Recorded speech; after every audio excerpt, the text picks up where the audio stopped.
Primeiro livro de Reis, capítulo 18, versículo 17.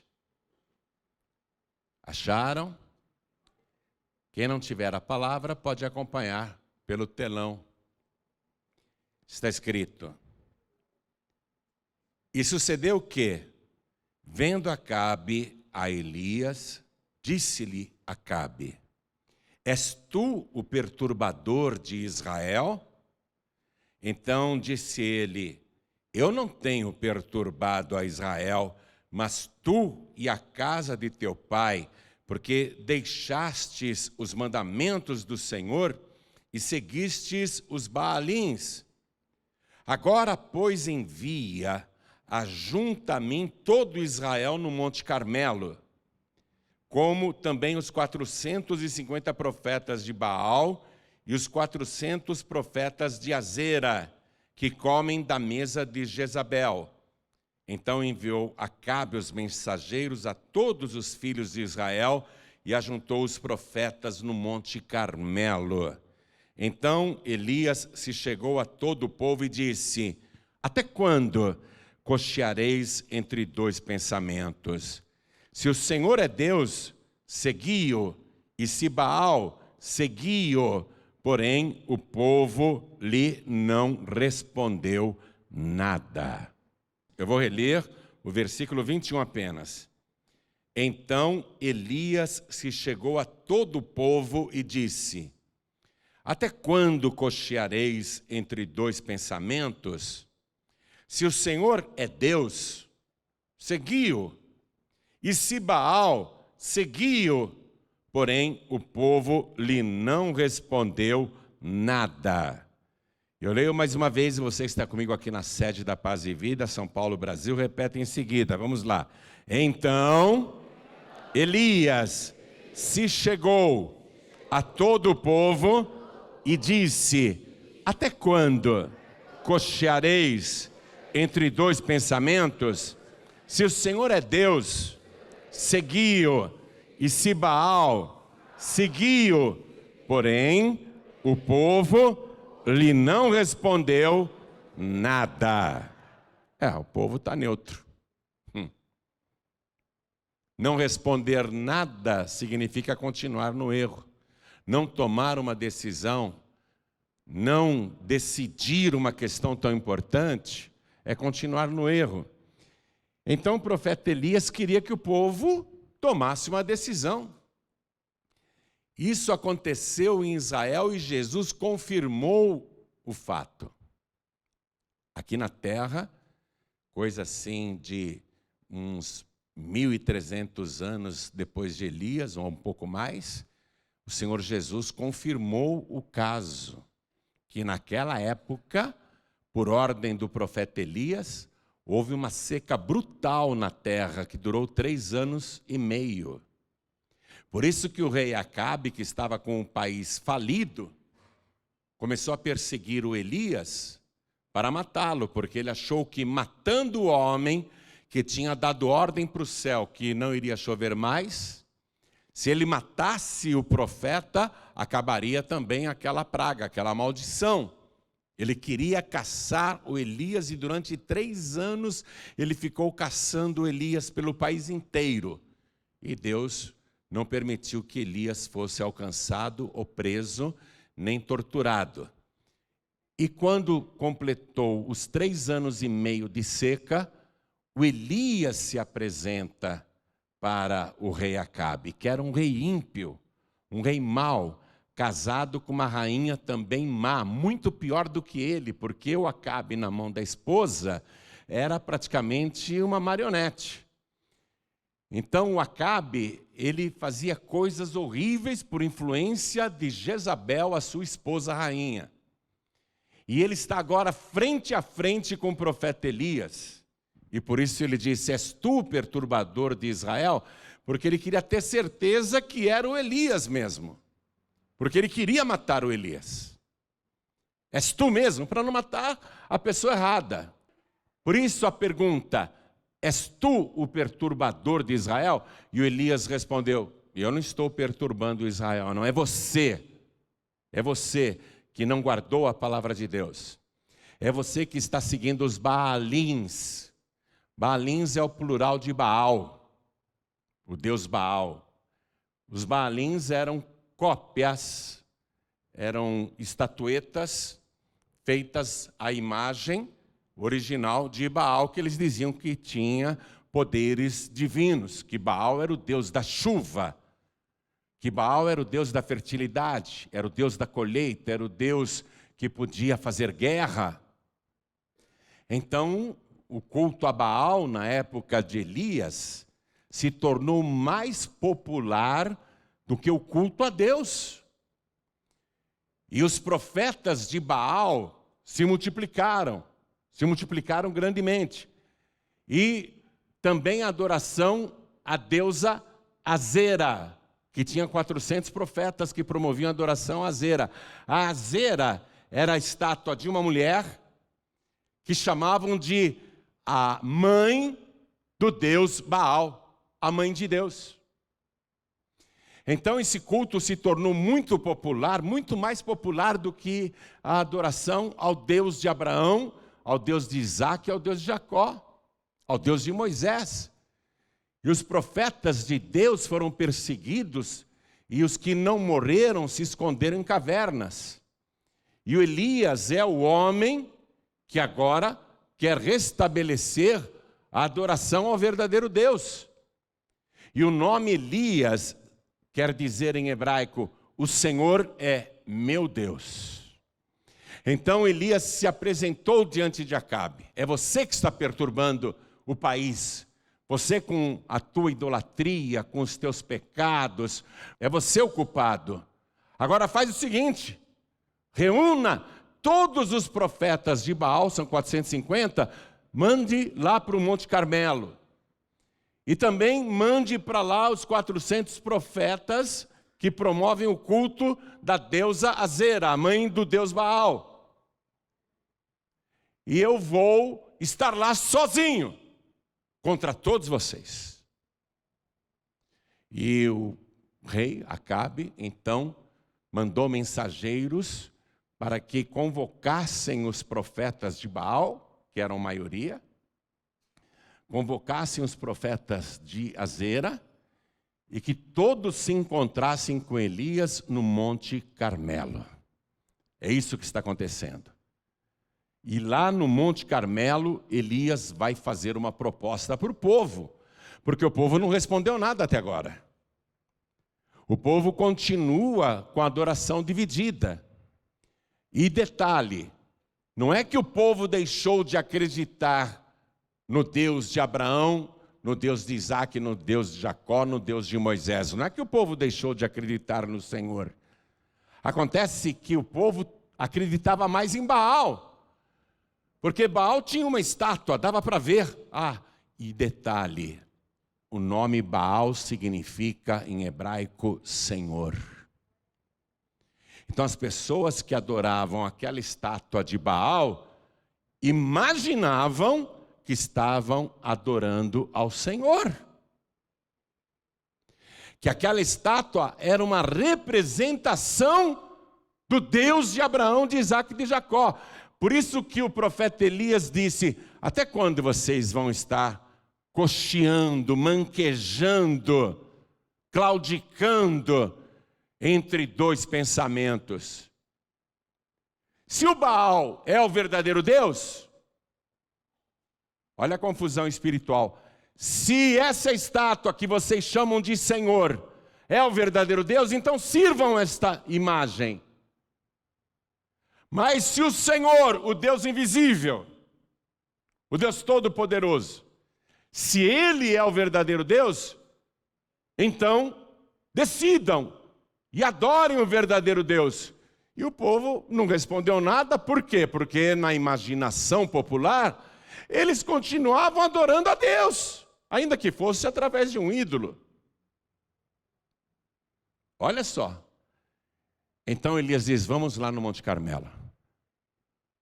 Vamos todos nos encontrar lá.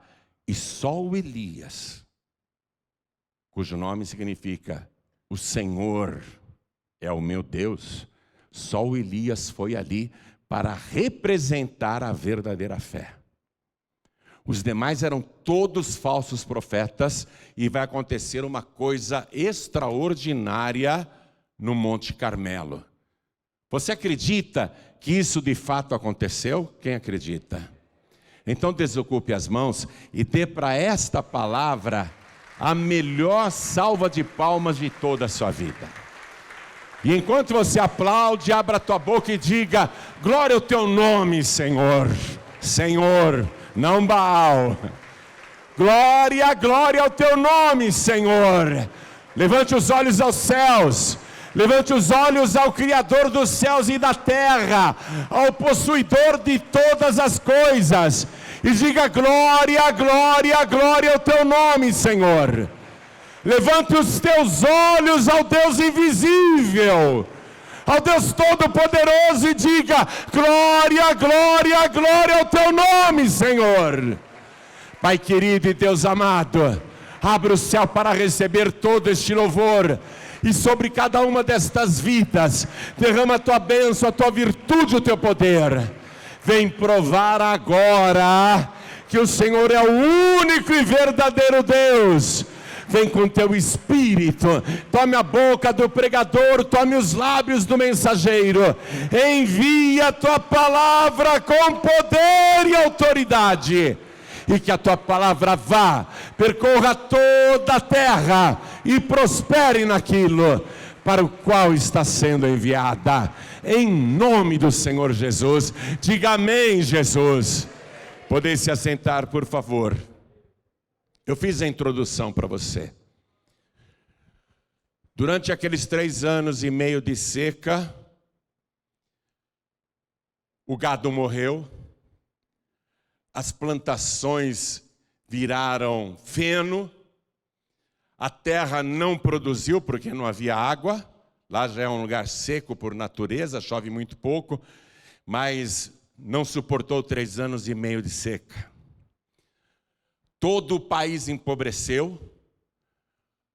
O Acabe ficou furioso porque a arrecadação de impostos caiu, a produção nacional caiu, faltava carne, faltava leite, faltava queijo, faltava legumes, pepinos, cebolas, vegetais, faltava tudo. O país ficou numa grande miséria. E na cabeça do Acabe, desse rei ímpio, o responsável era o profeta Elias, que disse: não vai chover mais enquanto eu não mandar. Quando Elias falou isso para o Acabe, ele deu risada. Mas depois o Acabe viu que aquele homem realmente tinha autoridade espiritual. Então ele começou a perseguir Elias pelo país inteiro. E Elias se ocultou, Deus também não permitiu que ele fosse capturado. Mas chegou o momento de Elias se encontrar com esse rei ímpio Acabe. O incrível é que em todo o reinado, em toda a história de Israel, esse Deus Baal, que era a imagem de um homem segurando na mão um raio e na outra mão um porrete. O raio era para dizer que ele é o Deus da chuva, e o porrete era para dizer que ele era o Deus da guerra, o Deus da vitória. E que ele era responsável por dar fertilidade ao campo, de fazer a colheita prosperar. Em todas as casas tinha uma imagem do Baal. E quem mais promovia a adoração a Baal era a Jezabel, a rainha esposa do Acabe. E o Acabe então construiu templos para Baal em toda parte. A Jezabel pessoalmente consagrava os sacerdotes de Baal e também de Azera, porque eles tinham uma imagem masculina que era de Baal e tinha a imagem feminina da Azera, a mãe do Deus Baal. Eu não sei se você está percebendo alguma semelhança com os dias atuais, e se você está percebendo alguma semelhança é mera coincidência. Você vê que a estratégia de tirar a adoração do verdadeiro Deus não mudou. As nações continuam atrás de imagens, de ídolos, achando que elas têm algum poder. E o próprio Deus enfrentava uma luta tremenda para que os seres humanos raciocinassem um pouquinho. Como que uma estátua feita de madeira, ou de barro, ou de pedra, pudesse ter qualquer poder divino? Tanto que um dos mandamentos de Deus, aliás, um dos principais mandamentos de Deus lá no Monte Sinai, quando ele deu os 10 mandamentos, o principal, talvez, Deus disse assim: não terás outros deuses diante de mim, não farás para ti imagem alguma de escultura semelhante ao que existe em cima no céu, na terra ou nas águas debaixo da terra. Não te inclinarás a elas e nem as servirás, porque eu, o Senhor teu Deus, sou Deus zeloso, sou Deus ciumento, que visito a maldade dos pais nos filhos até a 3ª e 4ª geração daqueles que me aborrecem, e faço misericórdia aos milhares, aos que me amam e guardam a minha palavra. Então, apesar desta ordem estar vigorando em Israel há muitos séculos, o povo caiu no conto da sereia da Jezabel, porque ela patrocinou a adoração a essa estátua de Baal e dizia: é o Senhor. Baal em hebraico quer dizer Senhor. Este é o Senhor. E a mãe do Senhor é essa outra estátua aqui, ó, Azera. É a mãe de Deus. E o povo então tinha uma imagem masculina e uma imagem feminina dentro de cada casa. E a adoração em espírito e em verdade, a verdadeira adoração a Deus, foi deixada de lado. Mas o povo dizia: não, nós continuamos acreditando no Senhor, no Deus de Moisés, no Deus do Monte Sinai. Nós continuamos acreditando, não estamos negando Deus. Essa imagem é uma representação de Deus. Essa imagem é só para aumentar a nossa fé, para a gente ver as coisas e fazer um pedido. E o povo se ajoelhava em frente aos ídolos, ferindo o mandamento de Deus do Monte Sinai. O povo se inclinava diante das imagens e o povo beijava as imagens. O povo fazia orações para aquelas imagens. E aí, o profeta Elias, que adorava o Deus verdadeiro em espírito e em verdade, o profeta Elias deu aquela declaração: ó, não vai chover mais, senão segundo a minha palavra. O profeta Elias ficou indignado. Então veio a seca. Jesus confirmou que houve 3 anos e meio de seca nessa época. Mas todo mundo achava que o Elias era o culpado. Vamos matar esse homem que rogou uma praga que pegou no país inteiro, que empobreceu todo mundo. Ele é o culpado. Reúnam uns profetas de Baal, 450, reúnam uns 400 profetas de Azera. Quero falar com todo o povo lá no Monte Carmelo. E quando todo mundo se encontrou bem cedinho lá no Monte Carmelo, o profeta Elias falou assim: aqui estão os profetas de Baal, e eu sou o profeta do Senhor verdadeiro, e só eu fiquei, só eu. Agora, vamos fazer o seguinte, ele falando com o povo estava todo presente.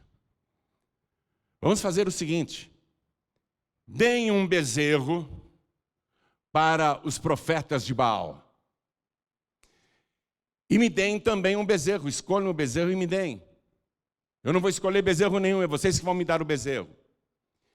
E aí os profetas de Baal sacrifiquem o bezerro para o seu ídolo Baal. Cortem em pedaços o animal e coloquem sobre a lenha, mas não metam fogo, não coloquem fogo. E eu vou fazer a mesma coisa. Eu vou pegar o bezerro que vocês escolherem para mim. Eu também vou sacrificar ao Senhor, o Deus Todo-Poderoso, o Deus de Abraão, de Isaac e de Jacó, o Deus invisível. E eu vou cortar o bezerro em pedaços, vou colocar em cima da lenha. mas também não vou pôr fogo. E os profetas de Baal vão clamar ao seu Deus, e Deus com letra minúscula, fique claro isso, para que desça fogo e consuma o sacrifício e faça dele um holocausto, até consumir tudo. E eu também vou fazer a mesma coisa com o meu sacrifício.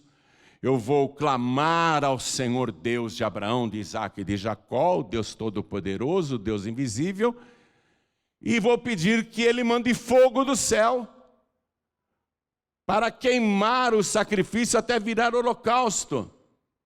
E o Deus que responder por fogo, esse será o verdadeiro Deus.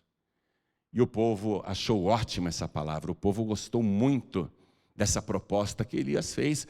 Ótimo, vamos tirar nossa dúvida agora. Vamos ver isso, vamos assistir isso.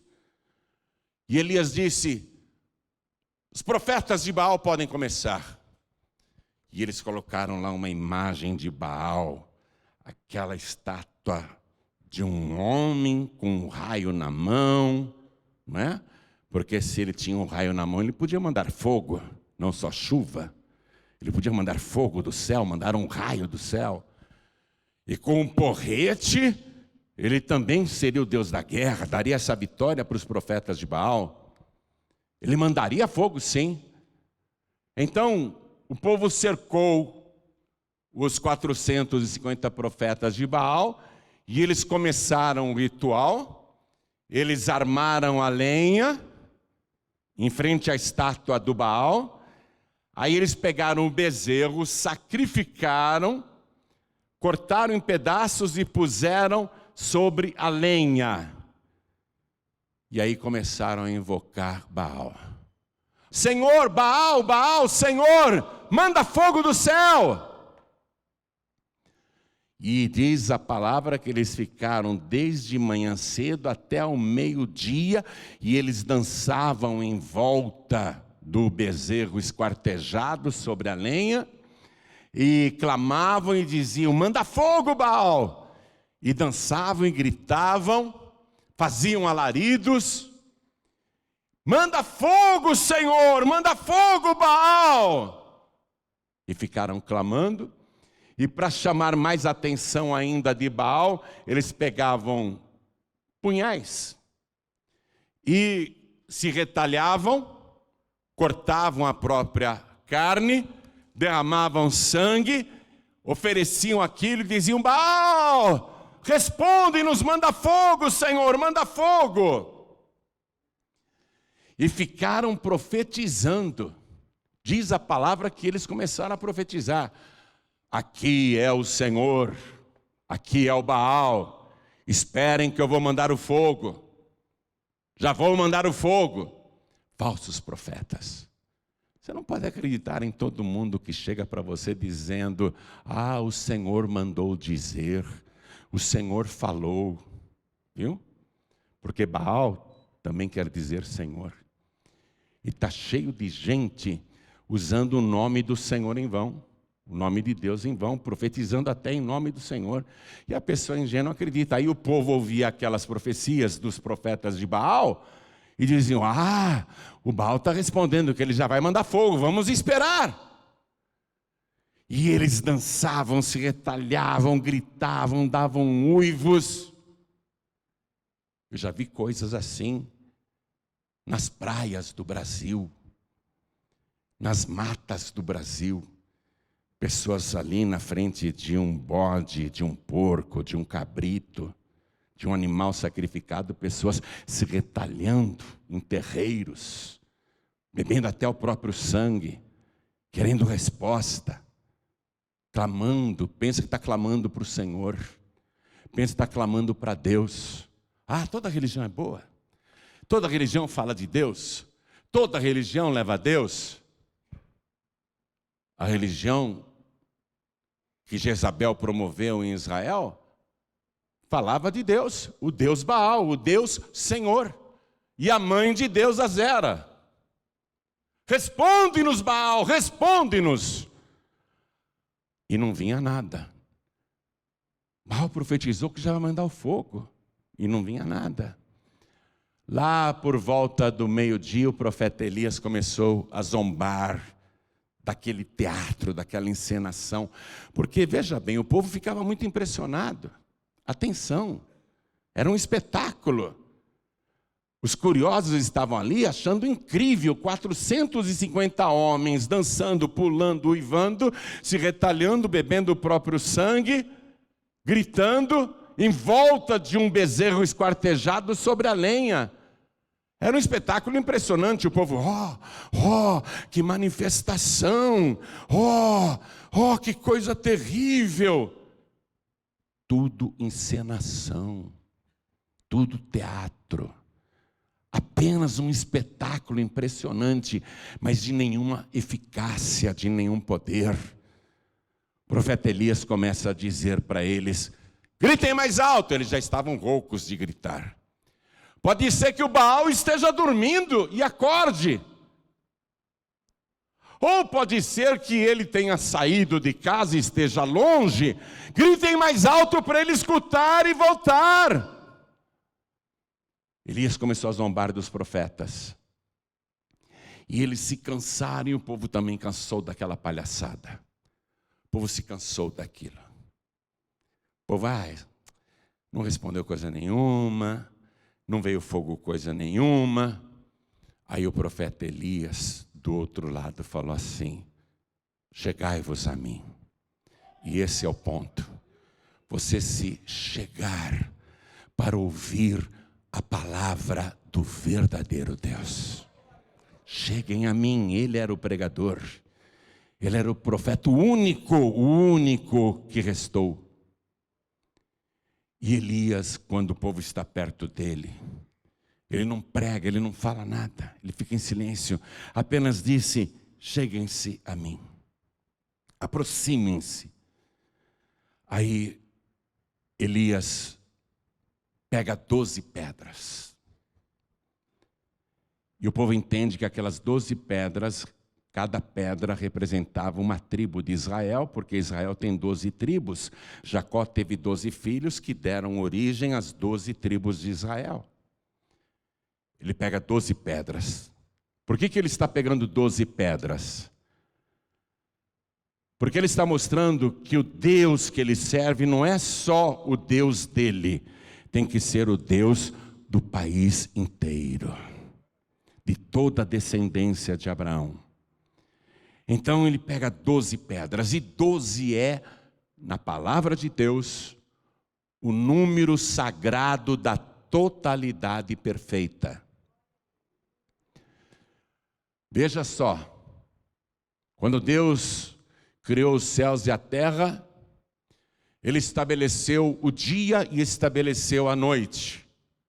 Colocou a terra para girar numa velocidade que o dia tem 12 horas e a noite tem 12 horas. Deus, quando estabeleceu o ano, Ele estipulou que o ano tem 12 meses. Jacó teve os 12 filhos, conforme eu te falei. Jesus escolheu 12 apóstolos. 12 é o número da totalidade sagrada. O que Elias está querendo mostrar? Que todos têm que crer no único e verdadeiro Deus. Esse é o desejo de Deus, ainda que nem todos creiam no único e verdadeiro Deus, continuem preferindo os Baalins, os Baais da vida aí. Continuem preferindo os ídolos, as entidades, os falsos profetas, as falsas religiões. Mas o desejo de Deus é que toda a nação o conheça como o único e verdadeiro Deus.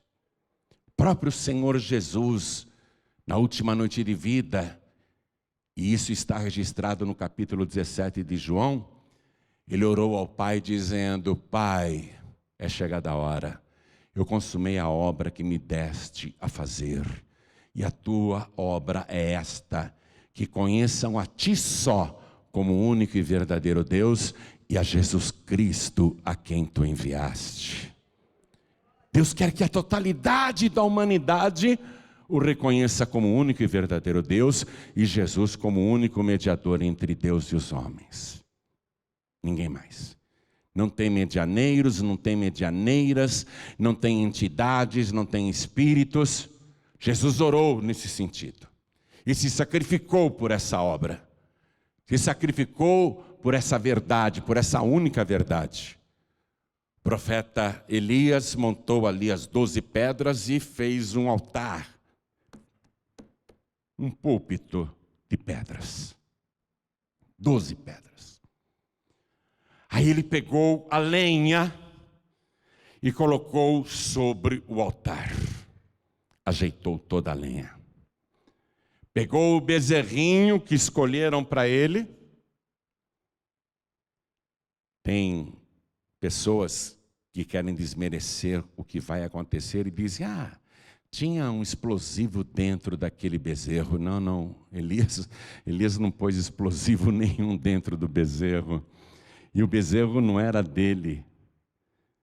Trouxeram 2 bezerros no Monte Carmelo, os profetas de Baal, que escolheram qual que eles queriam. O que sobrou foi para Elias.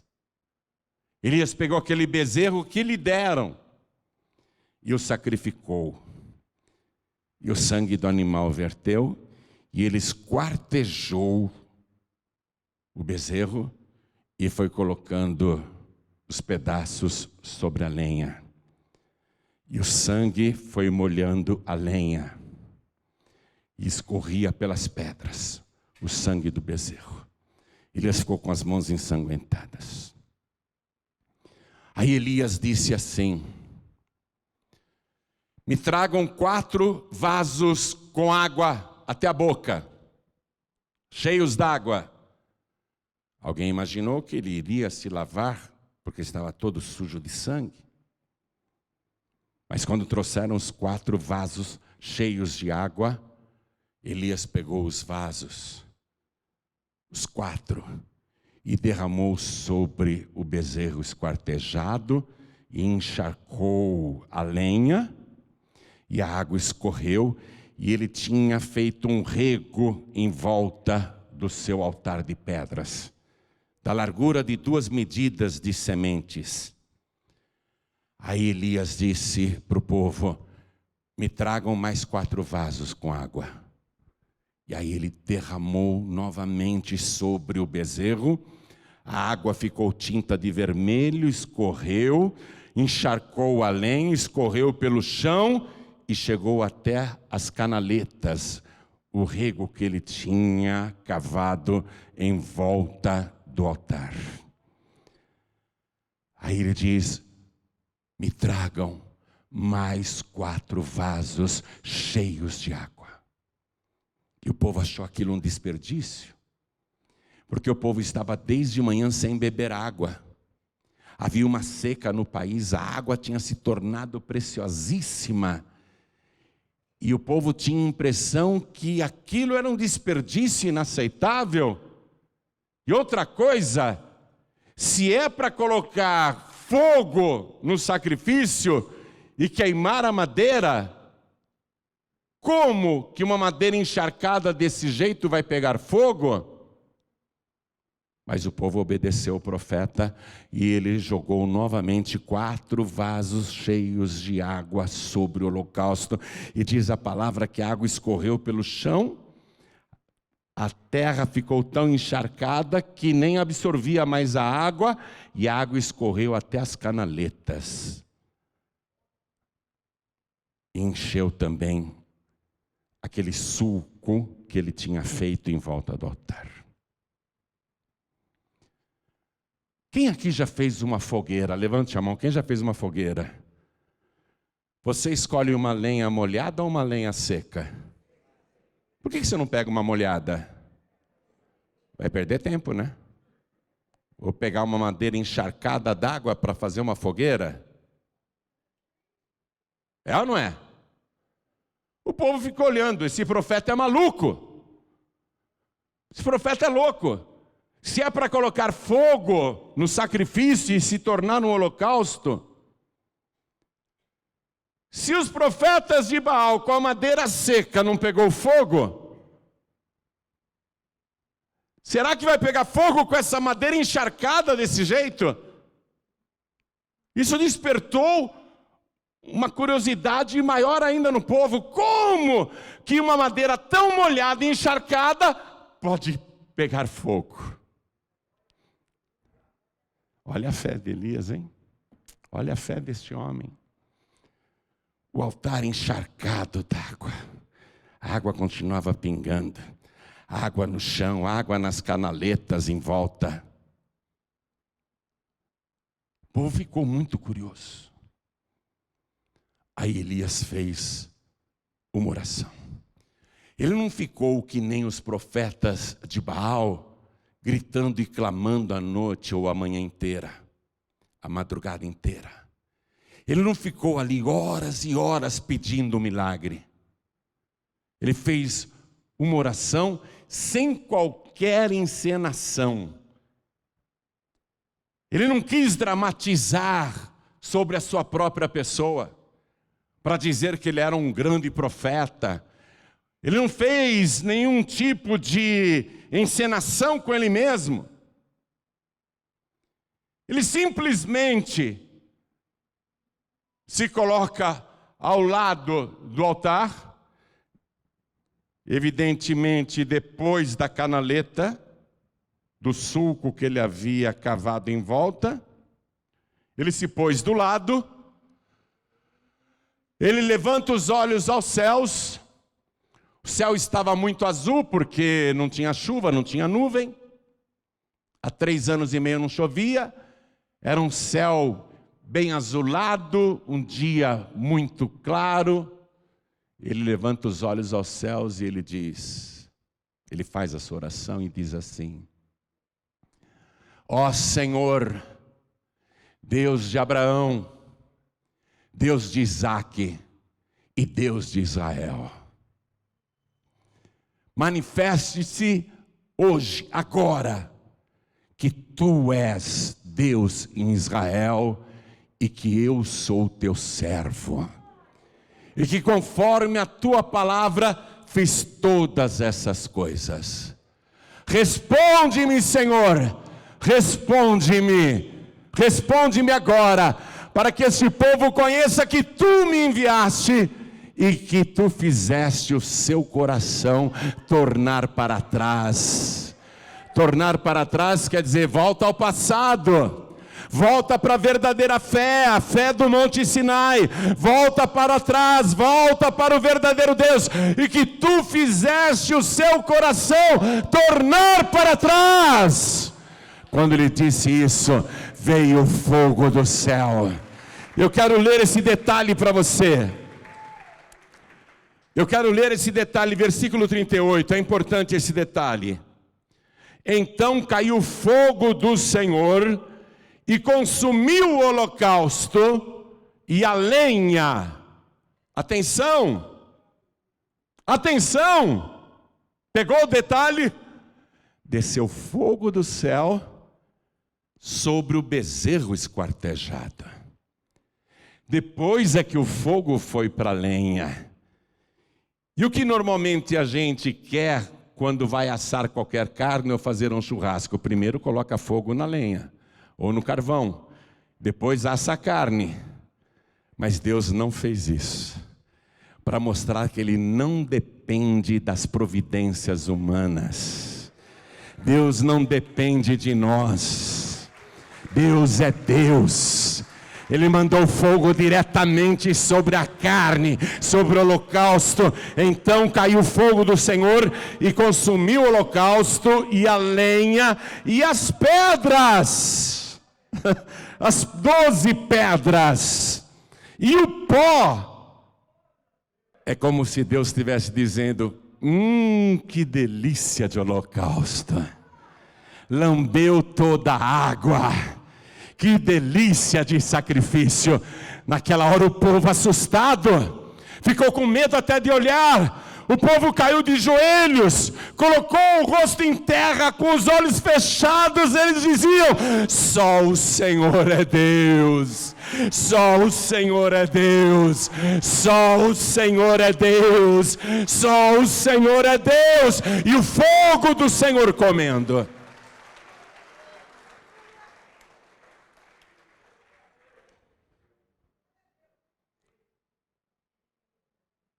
Tem uma coisa aqui que eu quero te mostrar. O que o povo está dizendo? Estou lendo para você o versículo 39. O que vendo todo o povo caiu sobre os seus rostos e disse: só o Senhor é Deus. Só o Senhor é Deus. Isso não resolve. Eles se convenceram, mas não se converteram. As pessoas podem dizer: ah, Jesus é Deus. O Senhor é Deus. O Senhor é Deus. Mas não é esse convencimento que salva. Acreditar em Deus não salva. O que salva é a tradução do nome Elias. Qual é a tradução do nome Elias? Não é o Senhor é Deus, mas o Senhor é o meu Deus. O que salva é você acreditar que Ele é Deus, mas dizer: o Senhor é o meu Deus. Ele é o meu Deus. Ele é o meu Deus. O Senhor é o meu Deus. Ele é o meu Deus. Ele é o meu Deus.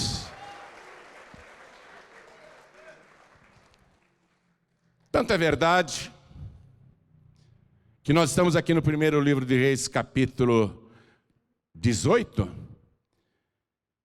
E muito tempo depois de Elias, vá no segundo livro de Reis, capítulo 17. Fala comigo, por favor. Versículo 41. Muito tempo depois desse acontecimento, olha o que diz aqui a palavra. Assim estas nações temiam ao Senhor e serviam as suas imagens de escultura. Como fizeram seus pais, assim fazem também seus filhos e os filhos de seus filhos até ao dia de hoje. Ou seja, até aos dias de hoje. Atenção, a palavra é atual. Até aos dias de hoje.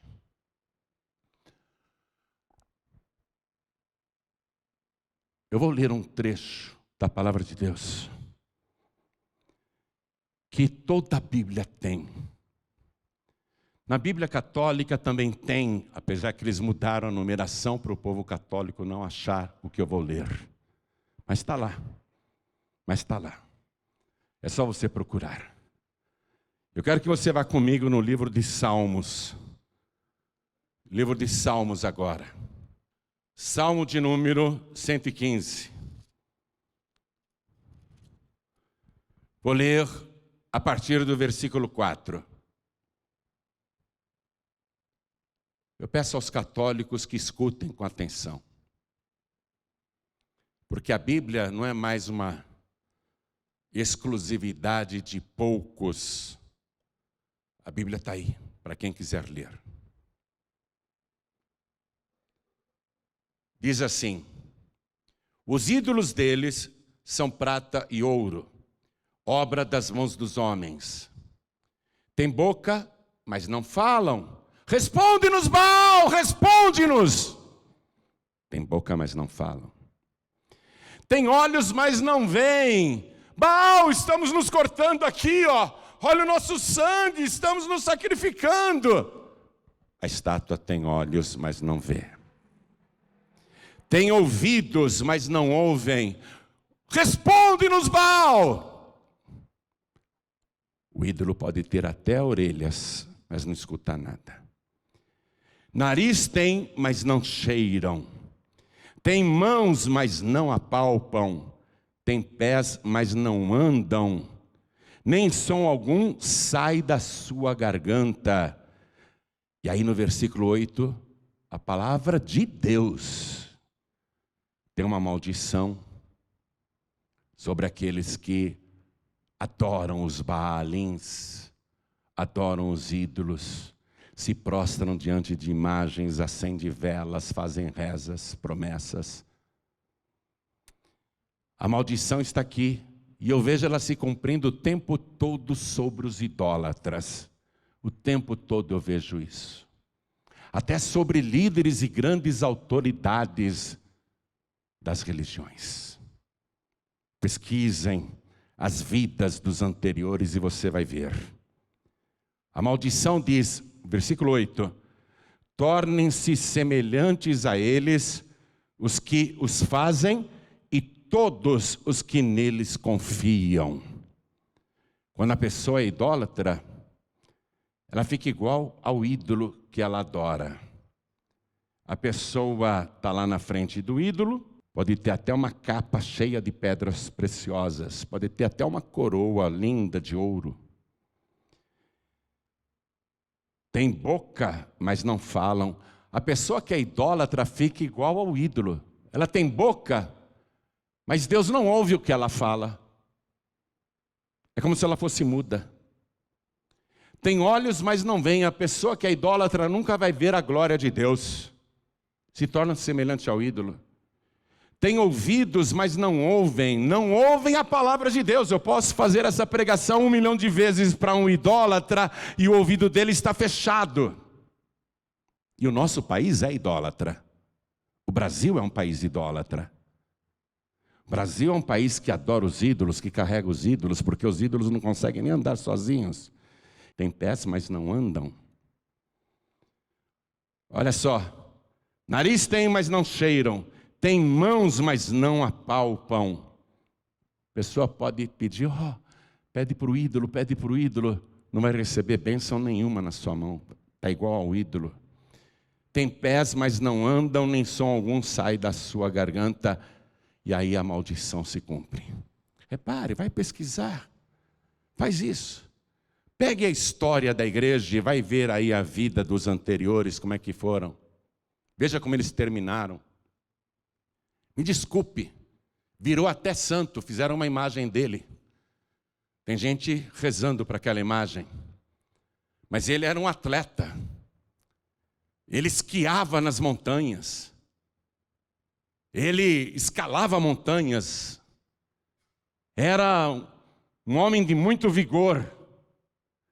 Ele veio no nosso país, pegou o ídolo e beijou na frente de milhões de brasileiros. Ao invés de dar glória a Deus. Me desculpe se você é devoto dele. Mas ele foi ficando encurvado.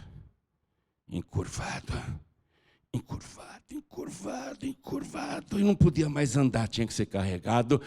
E esse atual aí já está sendo carregado também. Já não consegue mais andar. Tem pés, mas não anda. Logo, logo não vai mais conseguir falar. Desculpe se eu estou sendo ou parecendo ser agressivo, mas estou apenas pregando a palavra. Estou apenas pregando a palavra. Se você quiser ranger os dentes contra alguém, não ranja contra mim, eu sou um papagaio. Se você quiser ranger os teus dentes, você estará rangendo contra o Deus Todo-Poderoso. Porque Ele não dá a glória dEle para as imagens de escultura. Eu sou o Senhor vosso Deus. E fora de mim não há Deus. Você quer me xingar de fanático? Esse pastor aí é um fanático, não respeita as religiões dos outros. Tá bom, fala o que você quiser de mim, quer me processar, processa. Fica à vontade. Mas eu estou apenas pregando a palavra de Deus. E é para o teu bem, viu? Arranca esse ídolo do teu pescoço. Arranca esse Baalim da tua casa. Você pendurou até no teu veículo, no teu caminhão, no teu automóvel. Você botou até um ímã desse ídolo ali no teu painel do carro. Você fez até uma tatuagem. Mas é uma imagem representando o Senhor Jesus. Ah, é? O Baal também representava Deus, representava o Senhor. Quem te disse que essa imagem é Jesus Cristo? Não é Jesus Cristo, nem representa Jesus Cristo, porque o meu Jesus foi morto. E disseram, nunca mais ele vai sair dessa sepultura. Mas ele saiu andando com seus próprios pés. E saiu falando, vendo, apalpando, abençoando, colocando a mão. Porque ele não é um ídolo morto. Ele é o Deus vivo e todo-poderoso.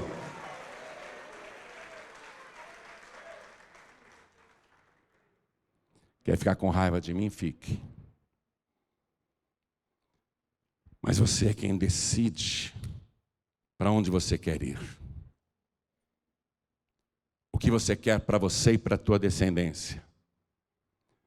Deus disse, eu faço misericórdia aos milhares, aos que me amam e guardam a minha palavra, mas aos que adoram esses ídolos, eu vou castigar até a 3ª e 4ª geração.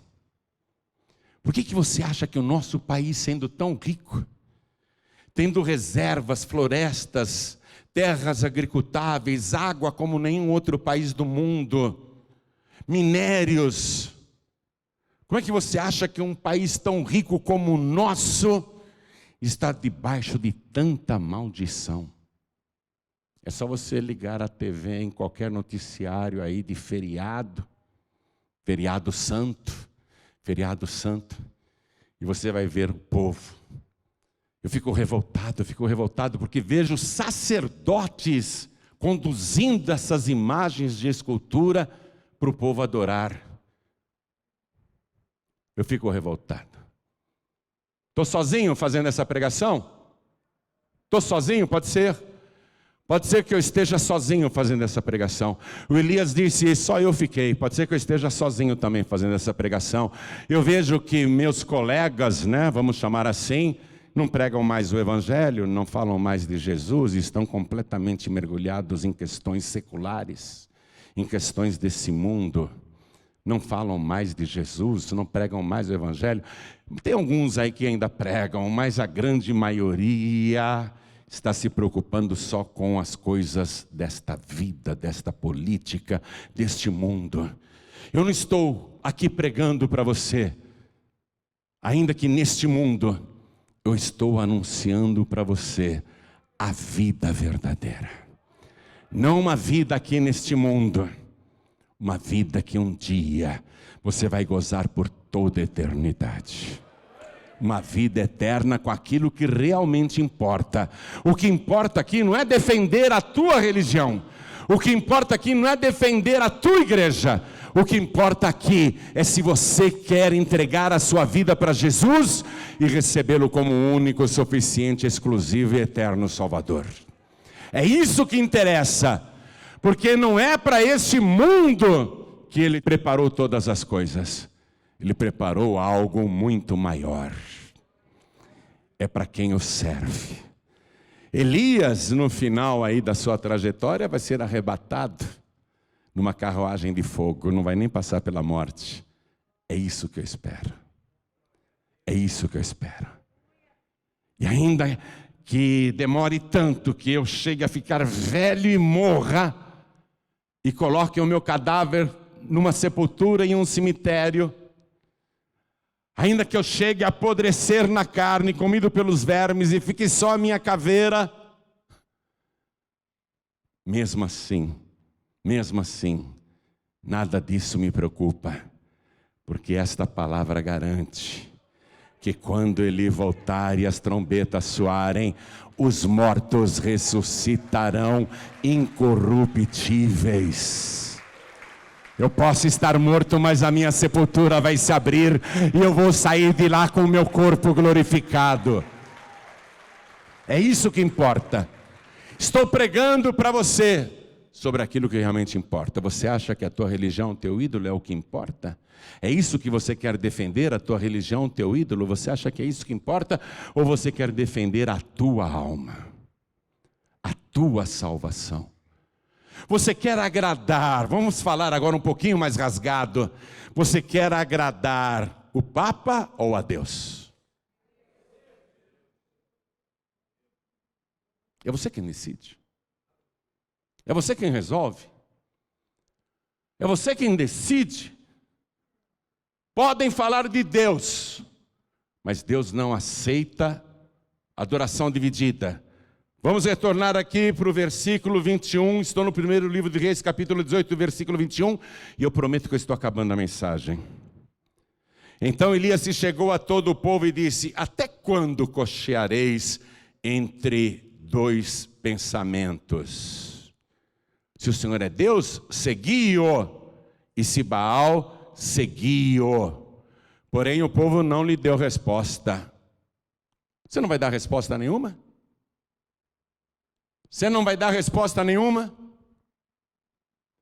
Mas você tem que responder. Porque ficar neutro aí, não dizer nada, significa continuar nesse estado de condenação que você já está. E Deus não aceita adoração dividida. Eu acredito em Deus, acredito também nas entidades, acredito nas imagens, acredito nos santos. Livro de Deuteronômio, capítulo 6, versículo 5. Deus disse: amarás ao Senhor teu Deus com todo o teu coração, com toda a tua alma e com todo o teu pensamento. Todo, só para Deus. Jesus aqui na terra veio e confirmou isso. Ele disse: amarás ao Senhor teu Deus com todo o teu coração, com toda a tua alma, com todo o teu entendimento e com todas as tuas forças. Jesus disse: ninguém pode servir a dois senhores. Você não pode dividir o seu coração. Ninguém pode servir a dois senhores. Pai, que conheçam a Ti só como único Deus verdadeiro e a Jesus Cristo a quem Tu enviaste, porque Jesus é o Deus encarnado. Jesus é o Deus que salva. Então vamos ficar todos de pé. O que aconteceu no Monte Carmelo foi maravilhoso. Foi uma prova que todo mundo deveria seguir o Deus de Abraão, o Deus de Isaac e o Deus de Jacó. Mas não é assim que o mundo está. Não é assim que os brasileiros estão. Nós vamos continuar pregando. Mas você ouviu a palavra. Você vai se calar? Você não vai responder nada? Elias fez uma pergunta. Quando o povo se convenceu que o Senhor é Deus, as pessoas deviam ter dito: o Senhor é o meu Deus. Eles deviam ter entregado a vida para o Senhor naquela hora. O Senhor é o meu Deus, não quero mais saber de Baal, não quero saber mais de imagens, de ídolos. Mas o Senhor é Deus, coisa linda, o Senhor é Deus. E daí, Ele é Deus, independente de você falar que Ele é Deus. Ele não precisa de você para declarar que Ele é Deus. Você é que precisa dEle para dizer: o Senhor é o meu Deus. É você que precisa dEle, você não entende isso, não? Povo brasileiro. Eu sou brasileiro também, viu? Apesar desse nome estranho, eu sou brasileiro. Não gosto que falem que eu sou argentino, que eu sou uruguaio. Eu sou brasileiro, nascido em Piracicaba. Quando eu falo povo brasileiro, estou falando com o meu povo. Estou falando com a minha nação. Deus me quis aqui no Brasil. Se Ele me quisesse em outra parte, Ele teria feito eu nascer em outro lugar. Mas Ele me fez nascer aqui no Brasil. Por tua causa, para você ouvir esta palavra, para você ouvir esta mensagem, para que você responda: qual é a tua decisão? O Senhor é Deus ou o Senhor é o meu Deus? É você que tem que responder. Quantos aqui querem entregar a vida para Jesus, recebê-lo como único, suficiente, exclusivo e eterno Salvador, e dizer: o Senhor é o meu Deus? Quem quer, levante a mão direita bem alto, o teu nome vai ser escrito no livro da vida do Cordeiro. Ergue a mão bem alto. Isso. Todos que ergueram as mãos, saiam dos seus lugares e venham aqui para frente, por favor. Venha dizendo: o Senhor é o meu Deus. Venha dizendo: o Senhor é o meu Deus. O Senhor é o meu Deus. E vamos aplaudir mais ao nome do Senhor. Olha quanta gente chegando. Vamos aplaudir mais ao nome do Senhor. Está vindo mais, está vindo mais. Vamos aplaudir mais, igreja. Isso, venha, venha, venha. Venha, venha, venha. Enquanto eles estão vindo, quero chamar os filhos pródigos e filhas pródigas. Eu não sei como que alguém, tendo conhecido Deus, o Senhor Jesus, como único, suficiente, exclusivo e eterno Salvador, possa se desviar ou ir para outra fé. Uma mulher falou assim para mim: pastor, minha filha agora, ela foi para o terreiro. Cresceu na igreja e agora foi para o terreiro. Então ela não era evangelizada. O pastor dela não pregou coisa nenhuma para ela. Porque quem conhece a palavra não se desvia, não. Você se desviou por falta de conhecimento, por fraqueza. Você não conhecia a palavra. Você se afastou por falta de conhecimento da palavra. Mas Deus quer restaurar a tua fé. Esse Deus aqui, o Deus de Elias, Ele quer restaurar a tua fé. Pastor, minha vida está um inferno depois que eu me afastei da igreja. Minha vida virou de pernas para o ar, estou de cabeça para baixo. Eu preciso de um reencontro com o Senhor, o meu Deus. Então vem, filho pródigo, vem, filha pródiga, vem para cá. O reencontro que você quer acontece aqui na frente. Isso, venha. Vamos aplaudir ao nome do Senhor. Vem, filho pródigo, vem, filha pródiga. O teu reencontro com o Senhor acontece aqui na frente. De maneira nenhuma Ele vai te lançar fora. De maneira nenhuma Ele vai te desperdiçar. Isso, filha. Venha, venha, vamos aplaudir mais ao nome do Senhor. E quero chamar aqui na frente todos que estão fraquejando. Pastor João Ribe, o meu caso, não é que eu estou adorando outro Deus ou uma imagem, mas eu estou assim fraquejando entre a igreja e o mundo. O profeta perguntou: até quando cocheareis entre dois pensamentos? Quer dizer que você não está firme na igreja? Você está com um pé na igreja e outro pé lá fora também? Pastor, algumas vezes eu coloco o pé lá fora. E você acha que nessa situação, se a trombeta tocar, você vai ser arrebatado, arrebatada? Você acha? Na hora que você estiver com o pé lá fora, fazendo o que não agrada a Deus, e a trombeta soar, você acha que você será arrebatado, arrebatada? Até quando cocheareis entre dois pensamentos? Perguntou a palavra. Pastor, eu estou com fraqueza espiritual. Às vezes eu quero resistir, mas eu não consigo. Eu acabo fazendo aquilo que eu não queria. Quer ajuda? Quer oração? Nós vamos te ajudar. Vem aqui para frente em nome de Jesus.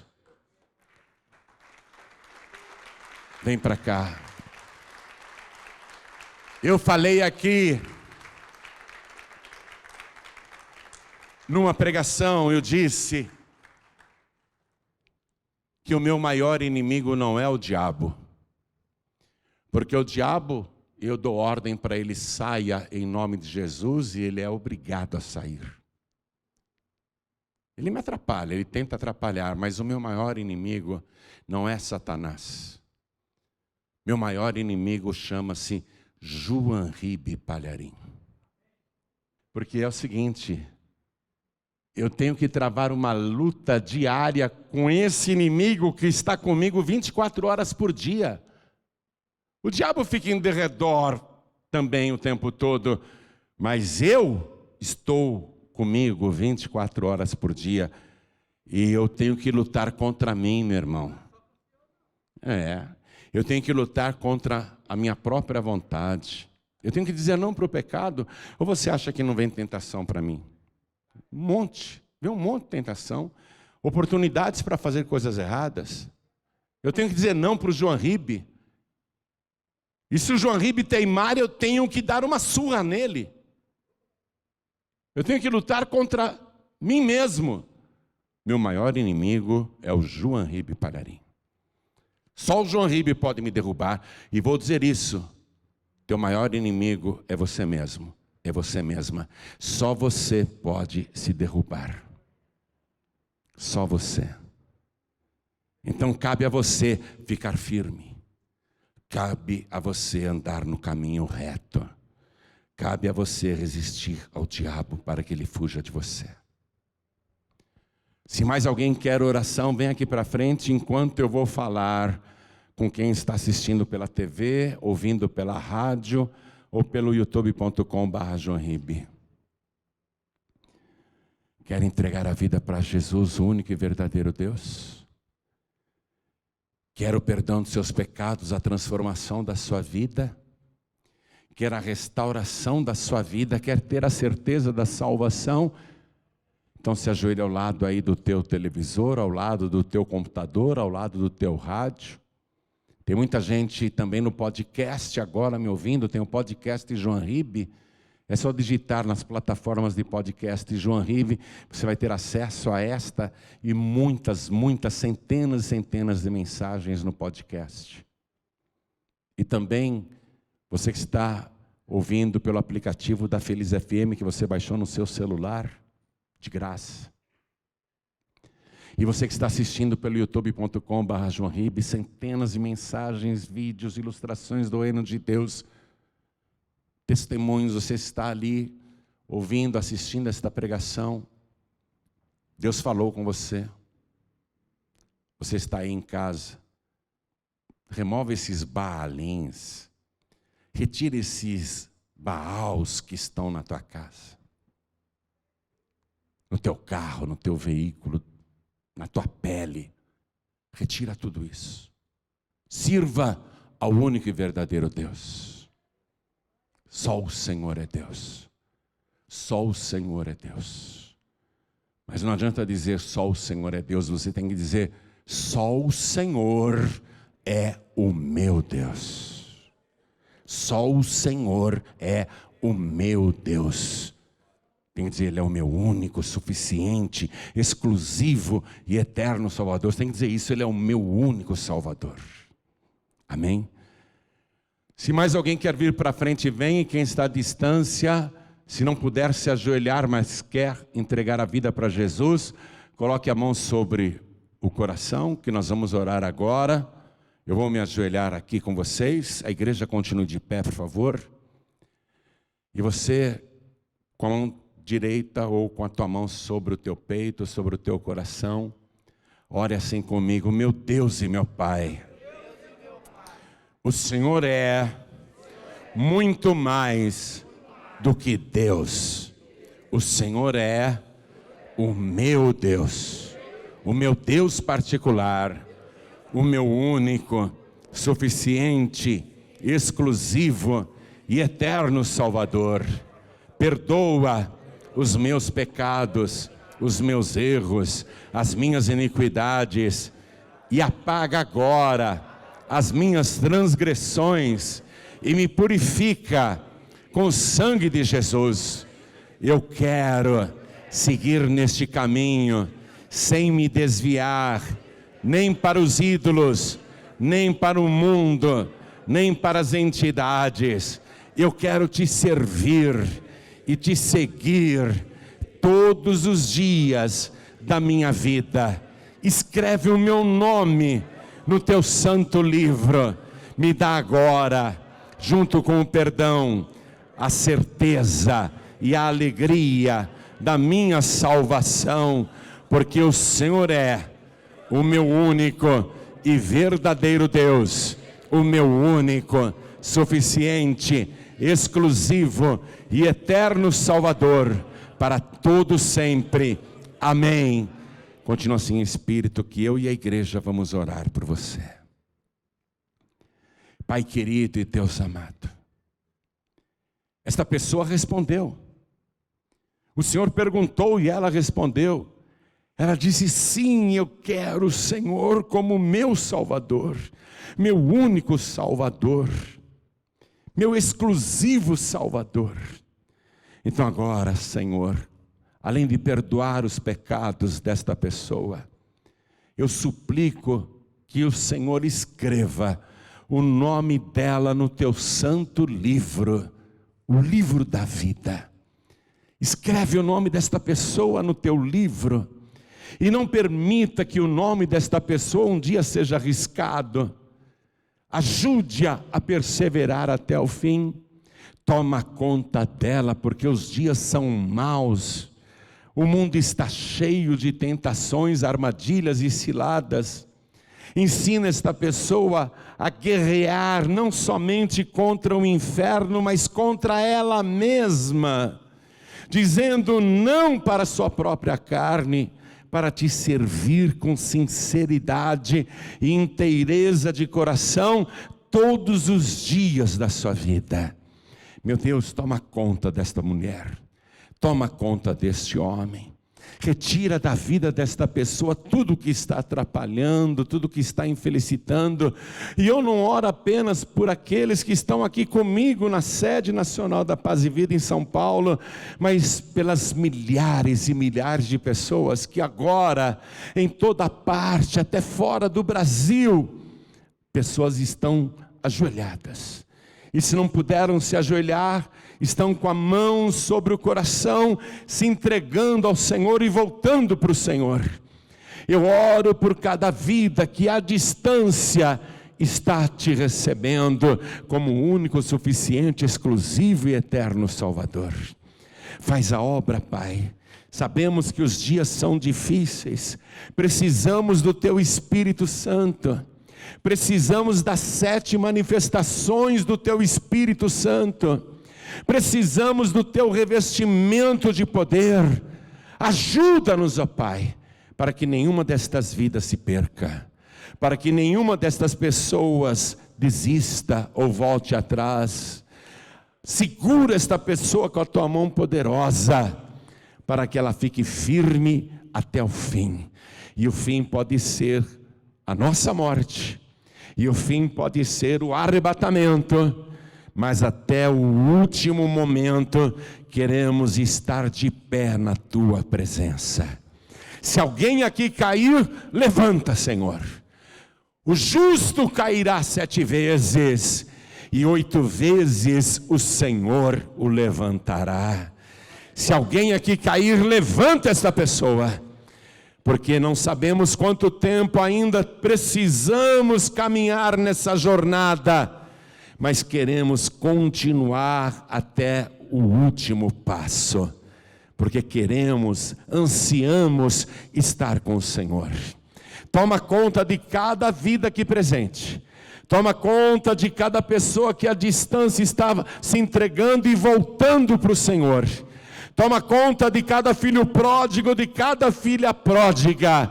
É o que nós te pedimos e já te agradecemos por Jesus Cristo, o nosso único, suficiente, exclusivo e eterno Salvador para todo sempre.